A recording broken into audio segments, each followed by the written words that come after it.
মুকুল নিকেতন কর্তৃক আয়োজিত অনলাইন ক্লাসে সুপ্রিয় শিক্ষার্থীরা, তোমাদের সকলকে স্বাগতম। প্রিয় শিক্ষার্থীরা, আশা করি তোমরা সকলে আল্লাহর অশেষ কৃপায় ভালো আছো। আমিও আলহামদুলিল্লাহ ভালো আছি।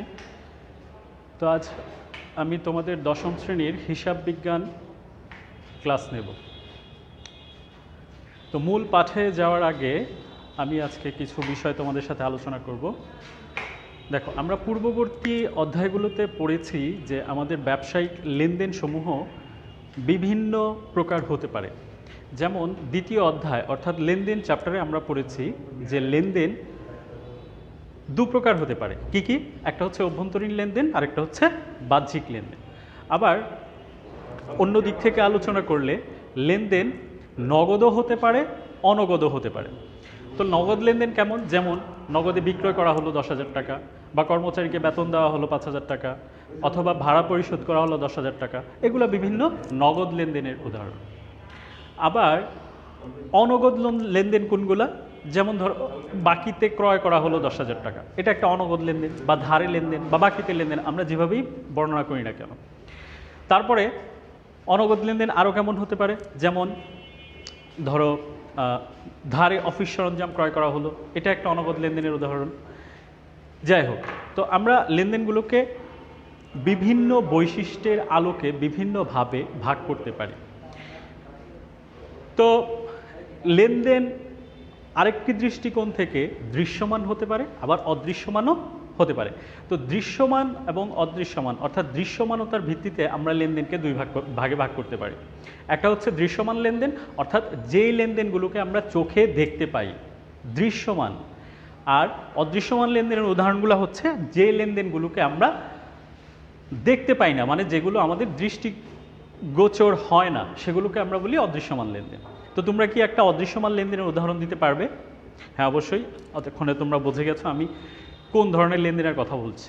যেমন ধরো আমরা একটা উদাহরণ দিতে পারি এরকম, অবচয়। হ্যাঁ, তোমরা এই ওয়ার্ডটার সাথে অবশ্যই পরিচিত। আমরা নবম শ্রেণীতে পড়ে এসেছি অবচয় কি। অবচয় হচ্ছে স্থায়ী সম্পদের ব্যবহারজনিত ক্ষয় বা ক্ষতি। তো স্থায়ী সম্পদের কোনো ব্যবহারজনিত ক্ষয়ক্ষতির জন্য অবশ্যই ব্যবসায়ের আর্থিক অবস্থার পরিবর্তন হয়, যার কারণে আমরা এটাকে অদৃশ্যমান লেনদেন হিসাবে বর্ণনা করতে পারি। তো যাই হোক, আমরা এই রকম বিভিন্ন বৈশিষ্ট্যের আলোকে লেনদেনগুলোকে বিভিন্ন ভাগে বিভক্ত করতে পারি। সেক্ষেত্রে আমরা দেখলাম অদৃশ্যমান লেনদেন, দৃশ্যমান লেনদেন, অথবা নগদ লেনদেন, অনগদ লেনদেন, অথবা দেখলাম আমরা অভ্যন্তরীণ লেনদেন বা বাহ্যিক লেনদেন। তো যাই হোক, এছাড়াও আমরা বিভিন্ন আরও কিছু বৈশিষ্ট্য আছে। যেমন ধরো একটা প্রতিষ্ঠানে লেনদেন কিভাবে হয়। একটা প্রতিষ্ঠানে লেনদেন অনেক বড় টাকার অঙ্কের লেনদেনও হতে পারে, অথবা খুব ছোট টাকার লেনদেনও হতে পারে। এমন লেনদেন হতে পারে যে লেনদেনগুলো প্রতিনিয়ত ঘটে যাচ্ছে। অর্থাৎ ধরো একদিনই 5 বার ঘটে গেল, অথবা এক মাসে 20 বার ঘটে গেল, অথবা বছরে 5 বার ঘটে গেল। আবার কিছু কিছু লেনদেন আছে যেগুলো এক বছরে শুধুমাত্র একবার ঘটলো, অথবা কয়েক বছরে একবার ঘটলো, তাই না? এরকম হয় না? অবশ্যই হয়। ব্যবসা প্রতিষ্ঠানে এরকম অনেক লেনদেন আছে যেগুলো প্রতিনিয়ত ঘটে, আবার কিছু লেনদেন আছে অনেক সময় পর পর ঘটে। আবার কিছু কিছু লেনদেন আছে যেগুলা পুনঃ ঘটে, বারবার ঘটে, আবার কিছু কিছু আছে অনেক দিন পর পর ঘটে। তো এই ধরনের বৈশিষ্ট্যের আলোকেও কিন্তু লেনদেনগুলোকে কয়েকটা ভাগে ভাগ করা যায়। তো তোমরা মনে হয় ধরতে পেরে গেছো যে আমরা আজকে কোন চ্যাপ্টারটা নিয়ে আলোচনা করব। তো আমরা মূলত আজকে আলোচনা করব হচ্ছে হিসাব বিজ্ঞানের 4র্থ অধ্যায়, অর্থাৎ মূলধন ও মুনাফা জাতীয় লেনদেন। আমরা আজকে আলোচনা করব কি?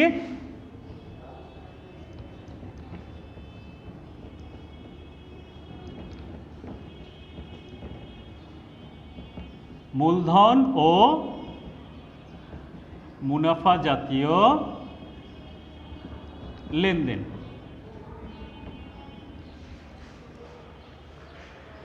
দেখো, আমাদের আজকের পাঠ্য বিষয় হচ্ছে মূলধন ও মুনাফা জাতীয় লেনদেন। আমরা এই চ্যাপ্টারটা তো আসলে আজকে সম্পূর্ণ শেষ করতে পারবো না। একটা নির্দিষ্ট অংশ নিয়ে আজকে আমরা আলোচনা করব এবং কিছু গাণিতিক সমস্যার মাধ্যমে আমরা এই চ্যাপ্টারটা শেখার চেষ্টা করব। আসলে এই চ্যাপ্টারটা সিলেক্ট করার একটা কারণ হচ্ছে যে এই চ্যাপ্টারটা শুধুমাত্র যে আমরা চতুর্থ অধ্যায় থেকেই আনসার করতে পারবো তা না, এই চ্যাপ্টার একটা লিঙ্ক আছে আমাদের নবম অধ্যায় অর্থাৎ রেওয়া মিল অধ্যায়ের সাথে। আমাদের এই অধ্যায়ের কিছু কিছু অংশ রেওয়া মিলের চ্যাপ্টারের কিছু কিছু অঙ্কের সাথে মিল আছে। তোমরা খেয়াল করে দেখবা যে রেওয়া মিল চ্যাপ্টারের যে সৃজনশীল প্রশ্নগুলো আছে সেই চ্যাপ্টারের প্রশ্নগুলোর সাথে আমাদের চতুর্থ অধ্যায়ের প্রশ্নের কিছু মিল আছে, যার কারণে আমরা আজকে এই চ্যাপ্টারটা অনুশীলন করব। তো যাই হোক, দেখো আমাদের আজকের চ্যাপ্টারের নাম হচ্ছে মূলধন ও মুনাফা জাতীয় লেনদেন। এখন দেখো, একটা ব্যবসায় প্রতিষ্ঠানে প্রতিনিয়ত বিভিন্ন ঘটনার উদ্ভব হয়, বিভিন্ন লেনদেনের উদ্ভব হয়, প্রতিনিয়ত অসংখ্য লেনদেন ঘটে যাচ্ছে। তো এই ব্যবসায়ের জগতের এই অসংখ্য লেনদেনগুলোকে আমরা দুইটা ভাগে ভাগ করতে পারি। কয়টা ভাগে ভাগ করতে পারি? দুইটা ভাগে ভাগ করতে পারি। তো এই দুইটা ভাগের নাম হচ্ছে মূলত একটা হচ্ছে মূলধন জাতীয় লেনদেন আর একটা হচ্ছে মুনাফা জাতীয় লেনদেন। তাহলে দুইটা ভাগের নাম কি? একটা হচ্ছে মূলধন জাতীয় আর একটা হচ্ছে মুনাফা জাতীয় লেনদেন। তো আমরা কিসের ভিত্তিতে এই দুইটা লেনদেনকে আলাদা করব? কোন কোন বৈশিষ্ট্যের ভিত্তিতে আমরা এই দুইটা লেনদেনকে পৃথক করতে পারবো, আমরা এখন সেই বৈশিষ্ট্যগুলো দেখব এবং সেই বৈশিষ্ট্যগুলোর আলোকে আমরা মূলধন এবং মুনাফা জাতীয় লেনদেনকে কিভাবে পৃথক করতে হয় অথবা কিভাবে মূলধন জাতীয় লেনদেন এবং মুনাফা জাতীয় লেনদেনকে আমরা চিহ্নিত করতে পারবো, সেটা আজকে আমরা শিখব। দেখো, ব্যবসায়ের সামগ্রিক লেনদেনকে আমরা কয়টা ভাগে ভাগ করতে পারি? দুইটি ভাগে ভাগ করতে পারি। একটা হচ্ছে মূলধন জাতীয়, আরেকটি হচ্ছে মুনাফা জাতীয়। একটি মূলধন জাতীয়, আরেকটি মুনাফা জাতীয়। এখন আমরা এখানে কিছু বৈশিষ্ট্য লিখছি, খেয়াল করুন।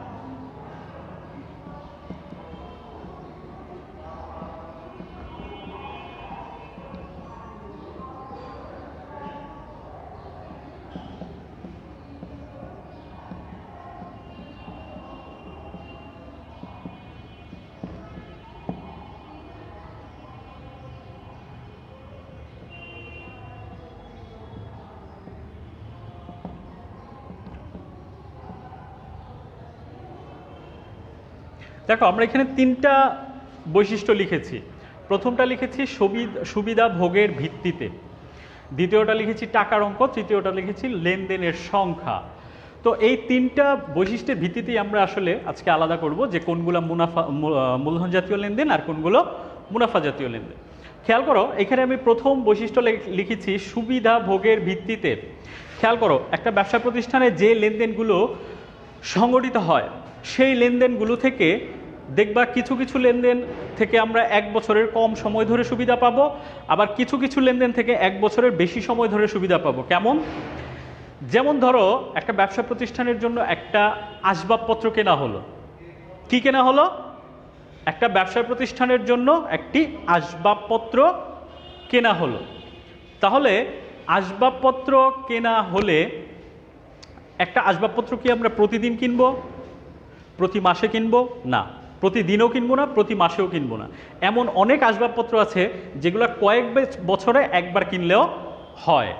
তাহলে দেখো, এই যে একটা আসবাবপত্র আমি কিনলাম, এই একটা আসবাবপত্র থেকে আমি কি পাচ্ছি? 1 বছরের বেশি সময় ধরে সুবিধা পাচ্ছি। 1 বছরের বেশি সময় ধরে সুবিধা পাচ্ছি। তাহলে এই যে 1 বছরের বেশি সময় ধরে যেই লেনদেন থেকে আমরা সুবিধা পাবো সেটাকে আমরা বলবো হচ্ছে মূলধন জাতীয় লেনদেন। অর্থাৎ মূলধন জাতীয় লেনদেনে সুবিধা ভোগের সময়টা হবে 1 বছরের বেশি। অর্থাৎ যে লেনদেন হতে 1 বছরের বেশি সময় ধরে সুবিধা পাবো সেটাই কি? মূলধন জাতীয় লেনদেন। দ্বিতীয়টাতে আসো, টাকার অঙ্ক। আমরা খেয়াল করেই দেখব যে ব্যবসা প্রতিষ্ঠানে সবগুলা লেনদেনের টাকার অঙ্ক এক হয় না। কিছু কিছু লেনদেনের টাকার অঙ্ক থাকে ছোট, আর কিছু কিছু লেনদেন করতে গেলে বৃহৎ অঙ্কের টাকা লাগে বা বেশি টাকার পরিমাণ ব্যয় হয়। তো কেমন? যেমন ধরো, ব্যবসা প্রতিষ্ঠান যখন শুরু হয় ব্যবসা প্রতিষ্ঠান যখন শুরু হয় বা আরম্ভ করা হয় তখন মালিক কি নিয়ে আসে? ব্যবসায় মূলধন নিয়ে আসে না? মালিক ব্যবসায় কি নিয়ে আসে? ব্যবসা শুরু করার জন্য মূলধন নিয়ে আসে। তো সেই মূলধনের পরিমাণটা কি বেশি হয় না কম হয়? হ্যাঁ, অবশ্যই বেশি হয়, কারণ ব্যবসা শুরু করার জন্য যে পরিমাণ টাকার দরকার হয় সেটার পরিমাণটা অবশ্যই বড় হতে হবে। আবার ধরো আমি ব্যবসার জন্য একটা যন্ত্রপাতি ক্রয় করব, তাহলে যন্ত্রপাতি ক্রয় করতে গেলে অবশ্যই আমাকে কি বড় অঙ্কের টাকা খরচ করতে হবে। আমি পণ্য ক্রয় বা কর্মচারীর বেতন পরিশোধ বা অফিসের বিদ্যুৎ বিল প্রদান অথবা ভাড়া পরিশোধ অথবা মজুরি পরিশোধ, এই লেনদেনগুলোর তুলনায় অবশ্যই যন্ত্রপাতি ক্রয়, আসবাবপত্র ক্রয়, মূলধন, এগুলোর কি টাকার অঙ্কগুলো বড় না? তাহলে আমরা সহজেই বুঝতে পারছি যে যেই লেনদেনগুলোর টাকার অঙ্ক বড় হবে সেই লেনদেনগুলোকে আমরা বলবো কি মূলধন জাতীয় লেনদেন। কি বলবো? মূলধন জাতীয় লেনদেন। অর্থাৎ টাকার অঙ্ক যেসব লেনদেনে বেশি সেগুলোকে আমরা কি বলবো? মূলধন জাতীয় লেনদেন। অর্থাৎ বেশি টাকার লেনদেনগুলোকে আমরা মূলধন জাতীয় বলবো। 3 নম্বর বৈশিষ্ট্য আমরা বলেছিলাম লেনদেনের সংখ্যা বা লেনদেন ঘটার যে সময় প্রবাহ। অর্থাৎ যেসব লেনদেন সুবিধা ভোগ করবে 1 বছরের বেশি, টাকার অঙ্ক হবে বেশি, সেই সব লেনদেনের সংখ্যাগুলা মূলত কম হবে। এবং কেন কম হবে? কারণ এই লেনদেনগুলা কি হচ্ছে না, বছরে একবারের বেশি সংগঠিত হচ্ছে না বা কয়েক বছরে একবার সংগঠিত হচ্ছে। সেই কারণে লেনদেনের সংখ্যা হবে কম এবং লেনদেনগুলো ঘটবে অনেক সময় পর পর, অর্থাৎ পুনর ঘটবে না, বারবার ঘটবে না। তাহলে মূলধন জাতীয় লেনদেনের আরেকটা বৈশিষ্ট্য আমরা কি পেলাম?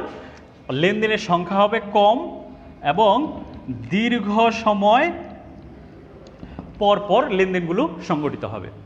তাহলে সুপ্রিয় শিক্ষার্থীরা, আমরা কি এই 3টা লেনদেনের মাধ্যমে মূলধন জাতীয় লেনদেনকে আলাদা করতে পারবো? খেয়াল করো আবার, মূলধন জাতীয় লেনদেনগুলোর সুবিধা ভোগের ভিত্তিতে, অর্থাৎ আমরা মূলধন জাতীয় লেনদেন থেকে 1 বছরের বেশি সুবিধা পাবো। আমরা যে লেনদেনগুলো মূলধন জাতীয় হবে সেখান থেকে টাকার অঙ্ক অবশ্যই মুনাফা জাতীয় থেকে বেশি হবে। 3 নাম্বার হচ্ছে মূলধন জাতীয় লেনদেনগুলো দীর্ঘ সময় পর পর, অর্থাৎ বারবার হবে না এবং এখানে লেনদেনের সংখ্যা কম হবে। তাহলে এই বৈশিষ্ট্যগুলো থাকলে আমরা বলতে পারবো এটা একটা মূলধন জাতীয় লেনদেন। সহজেই আমরা বুঝে ফেলছি যে এর বিপরীত যে বৈশিষ্ট্যগুলা থাকবে সেগুলাকেই আমরা বলবো হচ্ছে মুনাফা জাতীয় লেনদেন। সেগুলোকে কি বলবো? মুনাফা জাতীয় লেনদেন। অর্থাৎ মুনাফা জাতীয় লেনদেনে আমরা সুবিধা ভোগ করতে পারবো 1 বছরের কম সময় ধরে, অর্থাৎ সুবিধা ভোগের সময়টা হবে 1 বছরের কম। কেমন হতে পারে? উদাহরণ যেমন ধরো বিদ্যুৎ বিল পরিশোধ 500 টাকা, অফিসের বিদ্যুৎ বিল বা ব্যবসায়ের বিদ্যুৎ বিল পরিশোধ করা হলো 500 টাকা। এক্ষেত্রে তোমরা খেয়াল করো, বিদ্যুৎ বিল আমরা সাধারণত 1 মাস পর পর পরিশোধ করি। তাহলে এখানে আমি যদি জানুয়ারি মাসে 500 টাকা বিদ্যুৎ বিল পরিশোধ করি, অবশ্যই আমাকে শুধুমাত্র জানুয়ারি মাসেই বিদ্যুৎ বিলের সুবিধাভোগের সময় দেওয়া হবে। আমি অবশ্যই জানুয়ারি মাসের বিল দিয়ে সারা বছরের বিদ্যুতের সুবিধা পাবো না। তাহলে আমাকে কি করতে হবে? 1 বছরে 12 মাসে কি 12 টাইমস বিদ্যুৎ বিল দিতে হবে। তার মানে এখানে কি আমার বিদ্যুৎ বিল 1 মাসে দিলে আমি 1 মাসই সুবিধা পাবো, অর্থাৎ 1 বছরের কম সময় ধরে সুবিধা পাবো। বোঝা গেল? সেমভাবে আমরা যদি বেতন পরিশোধ করি, আমরা যদি ভাড়া পরিশোধ করি, মজুরি পরিশোধ করি, সবগুলাই কি 1 বছরে কি হচ্ছে? 1 বছরের কম সময় ধরে আমরা সুবিধা পাচ্ছি। তাহলে 1 বছরের কম সময় ধরে যে লেনদেন থেকে সুবিধা পাওয়া যাবে সেটাকে আমরা বলছি কোন জাতীয় লেনদেন? মুনাফা জাতীয় লেনদেন। সেকেন্ড ওয়ান আসো টাকার অঙ্ক। অবশ্যই মুনাফা জাতীয় লেনদেনে মূলধন জাতীয় লেনদেন থেকে টাকার অঙ্ক কম হবে। মূলধন জাতীয় লেনদেন থেকে মুনাফা জাতীয় লেনদেনে টাকার অঙ্ক কি হবে? কম হবে। তৃতীয় বৈশিষ্ট্য আসো লেনদেনের সংখ্যা। যেহেতু এই লেনদেনটা থেকে 1 বছরের কম সময়ের মধ্যে সুবিধা পাওয়া যায়, সুতরাং মুনাফা জাতীয় লেনদেনের পরিমাণ হবে অধিক। মূলধন জাতীয় লেনদেন থেকে মুনাফা জাতীয় লেনদেনের পরিমাণ কি হবে? বেশি হবে। তোমরা খেয়াল করো, বিদ্যুৎ বিলের কথা বলছিলাম আমি, বিদ্যুৎ বিল যদি মাসে একবার দেওয়া হয় তাহলে বছরে কয়বার? 12 বার। অপরদিকে দেখো, আমি যদি একটা আসবাবপত্র অর্থাৎ মূলধন জাতীয় লেনদেনের ক্ষেত্রে যাই, একটা আসবাবপত্র কিন্তু আমি বছরে একবারের বেশি অবশ্যই ক্রয় করব না। তাহলে বিদ্যুৎ বিলের ক্ষেত্রে 12 বার হয়ে গেল, আর আসবাবপত্রের ক্ষেত্রে একবার। সুতরাং মুনাফা জাতীয় লেনদেনের সংখ্যা অবশ্যই বেশি হবে এবং মুনাফা জাতীয় লেনদেন বছরে বারবার সংগঠিত হবে। মুনাফা জাতীয় লেনদেনের সংখ্যাও বেশি হবে এবং বারবার সংগঠিত হবে। তাহলে এটা বারবার সংগঠিত হবে এবং এখানে টাকার অঙ্ক হবে কম। সুতরাং আমরা এই তিনটা বৈশিষ্ট্যের আলোকে বুঝতে পারলাম যে কোন ধরনের লেনদেনগুলোকে আমরা মূলধন জাতীয় লেনদেন বলবো এবং কোন ধরনের লেনদেনগুলোকে আমরা মুনাফা জাতীয় লেনদেন বলবো। এখন আসো আমরা এই মূলধন জাতীয় লেনদেন নিয়ে একটু আলোচনা করি।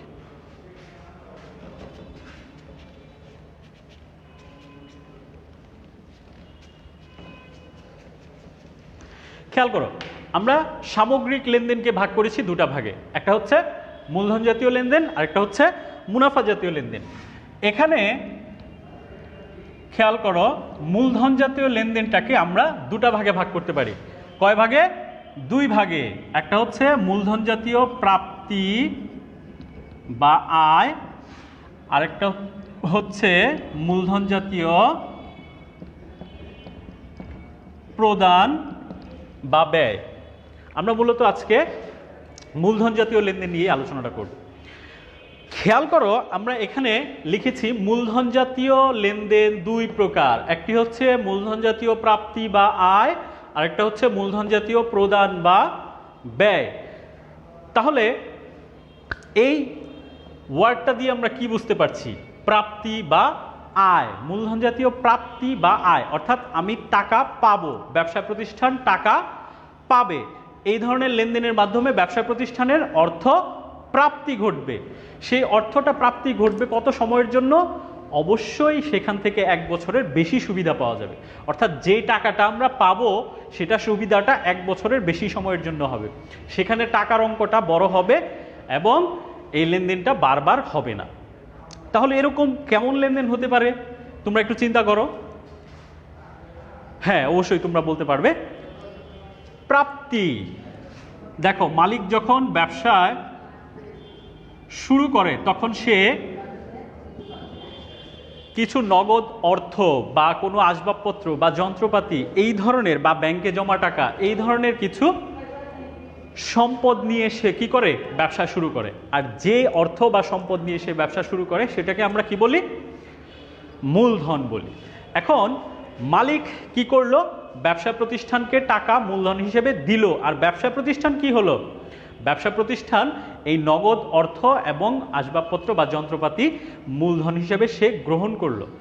এখন কথা হচ্ছে, মালিক কি প্রতিনিয়ত বা বারবার এই মূলধন নিয়ে আসবে ব্যবসায়?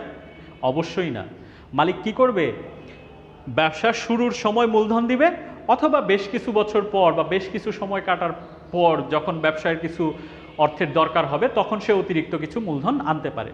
তো সেই ক্ষেত্রে যেহেতু মালিক ব্যবসা প্রতিষ্ঠানকে টাকা দিচ্ছে, সেই কারণে ব্যবসা প্রতিষ্ঠানের মূলধন হচ্ছে একটা প্রাপ্তি এবং সেটা অবশ্যই 1 বছরের বেশি সময়ের জন্য। সেই ক্ষেত্রে আমরা কি মূলধনকে মূলধন জাতীয় প্রাপ্তি বলতে পারি। আর কি হতে পারে? যেমন ধরো ব্যাংক ঋণ বা ঋণ বা বন্ধকি ঋণ, আমরা যেটাই বলি, আমরা লিখি ব্যাংক ঋণ। সাধারণত ঋণ বা ব্যাংক ঋণকে আমরা দীর্ঘমেয়াদী দায় হিসাবে বা দীর্ঘমেয়াদী ঋণ হিসাবেই বুঝে থাকি। অর্থাৎ আমরা যদি ব্যাংক থেকে ঋণ নেই তাহলে সেটাকে ধরা হয় যে এই ঋণটা অবশ্যই আমি 1 বছরের বেশি সময়ের জন্য নিয়েছি। তাহলে ব্যাংক থেকে যদি আমি ঋণ নেই তাহলে কি আমি টাকা পাবো না? ব্যাংক থেকে ঋণ নিলে কি হবে? আমার নগদান হিসাব ডেবিট হবে এবং ঋণ হিসাব কি হবে? ক্রেডিট হবে। তার মানে কি আমি নগদ টাকা পাচ্ছি আর এই ঋণটা অবশ্যই দীর্ঘমেয়াদী, অর্থাৎ 1 বছরের বেশি সময় ধরে আমি সুবিধা পাবো। সেজন্য ব্যাংক ঋণটাও কি আমার মূলধন জাতীয় প্রাপ্তি। এরপরে ধরো আমি যদি ব্যবসায় থেকে কোনো স্থায়ী সম্পদ বিক্রয় করি, ব্যবসা থেকে যদি আমি কোনো স্থায়ী সম্পদ বিক্রয় করি, তাহলে সেই স্থায়ী সম্পদ বিক্রয় লব্ধ যে অর্থটা হবে সেটাও হবে আমার মূলধন জাতীয় প্রাপ্তি। কেননা আমি যদি ব্যবসায়ের কোনো স্থায়ী সম্পদ বিক্রি করে দিই, যেমন ধরো আমার ব্যবসায়ের একটা আসবাবপত্র পুরাতন হয়ে গেছে, এটা আমি কি করলাম, বিক্রি করে দিলাম। তাহলে বিক্রি করলে আমি কি ওখান থেকে টাকা পাবো না? অবশ্যই টাকা পাবো। কিন্তু এখন প্রশ্ন হচ্ছে যে এই টাকাটা কি আমি বারবার পাবো? আমি কি আমার আসবাবপত্র প্রতিনিয়ত বিক্রি করব? অবশ্যই না। আমার ব্যবহার্য যে আসবাবপত্রগুলো আছে সেগুলো অনেক বছর পর যখন পুরাতন হবে তখনই কেবল আমি বিক্রি করতে পারি। তাহলে যেহেতু অনেক দিন অর্থাৎ 1 বছরের বেশি সময় ধরে আমি সুবিধাটা পাবো, সুতরাং এই স্থায়ী সম্পদ বিক্রয়ের থেকে প্রাপ্ত অর্থটাও কি হবে, মূলধন জাতীয় প্রাপ্তি বলে গণ্য হবে। ঠিক আছে, তাহলে মোটামুটি আমরা এই এক্সাম্পলগুলো দেখলাম কিসের মধ্যে, মূলধন জাতীয় প্রাপ্তির মধ্যে। এখন তোমরা খেয়াল করো, এখানে আমি লিখেছি মূলধন জাতীয় প্রাপ্তি বা আয়। খেয়াল করো আমি কিন্তু দুইটা ওয়ার্ড লিখেছি, একটা লিখেছি প্রাপ্তি, আরেকটা ওয়ার্ড লিখেছি আয়। একটা ওয়ার্ড লিখেছি প্রাপ্তি, আরেকটা লিখেছি আয়। এখন তোমরা কি বলতে পারবে যে এই প্রাপ্তি এবং আয়, মূলধন জাতীয় প্রাপ্তি অথবা মূলধন জাতীয় আয়, দুইটা কি একই অর্থে ব্যবহৃত হচ্ছে? না, এই মূলধন জাতীয় প্রাপ্তি এবং মূলধন জাতীয় আয়ের মধ্যে একটু পার্থক্য আছে। কি আছে? একটু পার্থক্য আছে। মূলত মূলধন জাতীয় আয় হচ্ছে মূলধন জাতীয় প্রাপ্তির অংশ। কি বললাম? মূলধন জাতীয় আয় হলো মূলধন জাতীয় কিসের অংশ? প্রাপ্তির অংশ। তাহলে মূলধন জাতীয় আয়কে আমরা বলছি মূলধন জাতীয় প্রাপ্তির অংশ। তাহলে এই পার্থক্যটা বোঝার জন্য আমাদেরকে কি করতে হবে? এই পার্থক্যটা বোঝার জন্য আমাদেরকে একটা উদাহরণ টানতে হবে। তাহলে আমরা একটা এক্সাম্পল দেখি।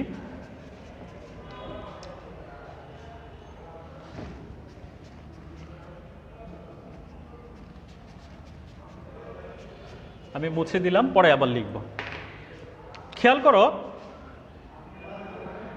এবিসি কোম্পানি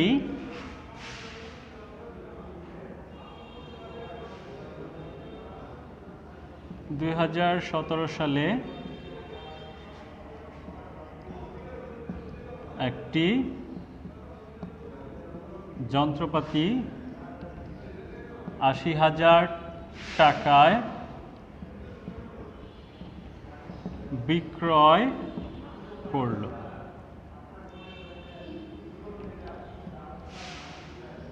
যার বর্তমান মূল্য ছিল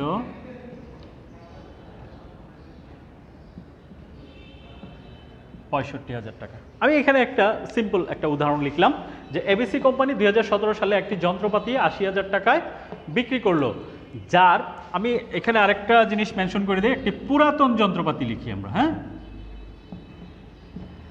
একটি পুরাতন যন্ত্রপাতি বিক্রি করলো কত টাকায়? ৮০,০০০ টাকায় বিক্রয় করলো, যার বর্তমান মূল্য ছিল ৬৫,০০০ টাকা। অর্থাৎ একটা জিনিস খেয়াল করবা, বর্তমান মূল্য বলতে আমরা যখন যন্ত্রপাতিটা ক্রয় করেছিলাম তারপরে আমরা ব্যবহার করেছি, আর যন্ত্রপাতিটা ব্যবহারের ফলে কি হয়েছে?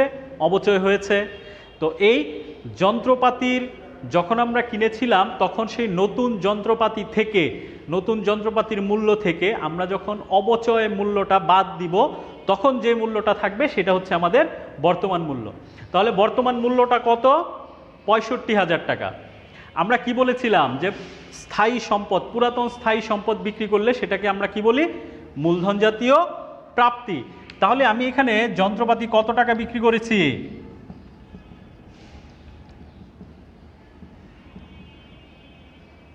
৮০,০০০ টাকা যন্ত্রপাতি বিক্রি করেছি, ৮০,০০০ টাকা। এটা হচ্ছে আমার মূলধন জাতীয় প্রাপ্তি। এটা কি আমার মূলধন জাতীয় প্রাপ্তি। এখন খেয়াল করো, এই যন্ত্রপাতিটা বিক্রয়ের ফলে কি আমার লাভ হয়েছে না ক্ষতি হয়েছে? হ্যাঁ, অবশ্যই লাভ হয়েছে। দেখো ৮০,০০০ টাকা আমি বিক্রি করেছি, যার বর্তমান মূল্য কত? ৬৫,০০০ টাকা। তাহলে এটার বর্তমান মূল্য হচ্ছে ৬৫,০০০ টাকা। তাহলে ৮০,০০০ থেকে ৬৫,০০০ বাদ দিলে কত থাকলো? ১৫,০০০ টাকা। এই যে ১৫,০০০ টাকা আমার এখানে কি হয়েছে? লাভ হয়েছে না? এটাকেই আমরা বলতেছি হচ্ছে মূলধনায়িত আয় বা মূলধন জাতীয় আয়। তার মানে সহজে মনে রাখার জন্য আমরা স্থায়ী সম্পদ বিক্রি করে টোটাল যে অর্থটা পাবো সেটাকে বলবো আমরা মূলধন জাতীয় প্রাপ্তি, আর ওখান থেকে আমার যে লাভটা হবে সেটাকে আমরা বলবো হচ্ছে মূলধন জাতীয় আয়। এখন খেয়াল করো, আমরা যখন নতুন যন্ত্রপাতি কিনি, হ্যাঁ, যেমন ধরো একটা আসবাবপত্র ক্রয় করলাম আমরা ২০,০০০ টাকা দিয়ে, সেই আসবাবপত্রটাকে আমার কি করা লাগে? প্রতিষ্ঠান পর্যন্ত আনতে হয় এবং সেই আসবাবপত্রটা ওঠানোর জন্য বহন খরচ দিতে হয়। মূলত একটা নতুন আসবাবপত্র বা একটা নতুন যন্ত্রপাতি ক্রয় করে সেটার সাথে যে আনুষঙ্গিক খরচগুলো আছে ওগুলাও কিন্তু কি হিসেবে গণ্য হবে? মূলধন জাতীয় লেনদেন হিসেবে গণ্য হবে। যাই হোক, আমরা এখানে দেখলাম মূলধন জাতীয় প্রাপ্তি এবং মূলধন জাতীয় আয়ের একটি উদাহরণ। আশা করি তোমরা বুঝতে পেরেছ। তো এখন আমাদের আরেকটা প্রকার ছিল কি?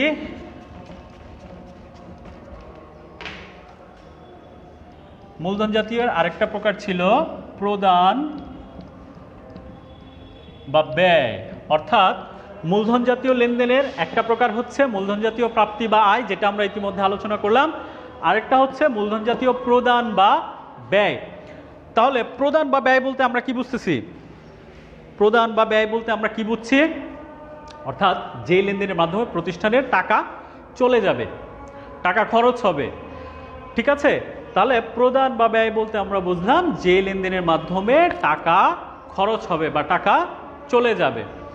তো যেই পরিমাণ টাকা আমার ১ বছরের বেশি সময়ের জন্য যাবে, অর্থাৎ যে লেনদেনের মাধ্যমে আমরা বা যেই ব্যয়ের মাধ্যমে বা যেই প্রদানের মাধ্যমে আমরা ১ বছরের বেশি সময় ধরে সুবিধা পাবো বা যেখানে টাকার অঙ্কটা আমার বেশি খরচ হবে সেটাকেই আমরা বলতেছি মূলধন জাতীয় প্রদান বা ব্যয়। যেমন ধরো উদাহরণ যদি আমরা দেই, যেমন ধরো আসবাবপত্র ক্রয়, যন্ত্রপাতি ক্রয়, দালান কোঠা, হ্যাঁ, অফিস সরঞ্জাম ইত্যাদি। অর্থাৎ সহজ কথায় স্থায়ী সম্পদ ক্রয়। অর্থাৎ আমরা যদি ব্যবসায়ের জন্য কোনো স্থায়ী সম্পদ ক্রয় করি, কি বললাম? ব্যবসার জন্য যদি কোনো স্থায়ী সম্পদ ক্রয় করি, সেটা আসবাবপত্র হোক, দালান কোঠা হোক, যন্ত্রপাতি হোক, ভূমি হোক, অফিস সরঞ্জাম হোক, হ্যাঁ, এই লেনদেনগুলোকে আমরা বলতেছি কি? মূলধন জাতীয় প্রদান বা ব্যয়। কারণ হচ্ছে একটা আসবাবপত্র, যন্ত্রপাতি, দালান কোঠা, অফিস সরঞ্জাম অবশ্যই সেটা ১ বছরে বারবার কি করা হয় না? কেনা হয় না। এটা অবশ্যই ১ বছরের বেশি সময়ের জন্য ক্রয় করা হয়ে থাকে। সেজন্য এগুলোকে আমরা বলবো কি? মূলধন জাতীয় প্রদান বা ব্যয়। এখন আসো, এই যে স্থায়ী সম্পদ ক্রয় করলাম, একটা যন্ত্রপাতি আমি কি করলাম? ক্রয় করলাম। এখন এই যন্ত্রপাতিটা আমার প্রতিষ্ঠান পর্যন্ত নিয়ে আসতে কি লাগবে? বহন খরচ লাগবে না? যন্ত্রপাতি ক্রয়ের বহন খরচ। যন্ত্রপাতিটা বসানোর জন্য কি টাকা লাগবে না? এই যে যন্ত্রপাতি বা আসবাবপত্র বা অফিস সরঞ্জাম এগুলা বসানোর জন্য যে খরচটা করা হয় এটাকে আমরা বলতেছি হচ্ছে সংস্থাপন ব্যয়। কি বলছি? সংস্থাপন ব্যয়। আবার বলো, সংস্থাপন ব্যয়, সংস্থাপন ব্যয়। তাহলে এই যন্ত্রপাতি ক্রয়, বহন খরচ, সংস্থাপন ব্যয়, এই সবগুলা কি মূলধন জাতীয় ব্যয় হিসাবে গণ্য হবে। কারণ দেখো, যন্ত্রপাতিটা যখন আমি কিনলাম, এটা 1 বছরের বেশি সময়ের জন্য কিনেছি, যন্ত্রপাতির জন্য যে বহন খরচটা দিলাম, এটা তো যন্ত্রপাতি আমি যখন কিনবো ঠিক তখনই দিব, অবশ্যই সেটা বারবার দিব না। সংস্থাপন ব্যয়ের ক্ষেত্রেও সেম, অর্থাৎ আমরা যন্ত্রপাতিটা যখন বসাবো তখনই খরচটা দেব, আমরা এই খরচটা কি করব না, বারবার করব না। সেই কারণে যন্ত্রপাতি ক্রয়ের সাথে নতুন যন্ত্রপাতি বা নতুন স্থায়ী সম্পদ ক্রয়ের সাথে যেই খরচগুলো অন্তর্ভুক্ত থাকবে ওগুলাও কি হবে, অবশ্যই ওই স্থায়ী সম্পদের অন্তর্ভুক্ত হবে। ঠিক আছে, তাহলে আমরা এখান থেকে দেখতে পেলাম যে মূলধন জাতীয় প্রাপ্তি বা আয় এবং মূলধন জাতীয় প্রদান বা ব্যয় কিভাবে আলাদা করতে হয়। তো তোমরা তোমাদের বইয়ে, পাঠ্য বইয়ে অবশ্যই এই বিষয় সম্পর্কে আরও বিশদ আলোচনা পাবে এবং আগামী ক্লাসে আমরা কিভাবে মূলধন ও মুনাফা জাতীয় লেনদেন সমূহের গাণিতিক সমস্যা সমাধান করতে হয় সেই সম্পর্কে বিস্তারিত পড়ব। সকলকে ধন্যবাদ। পরবর্তী ক্লাস দেখার জন্য আমন্ত্রণ রইল।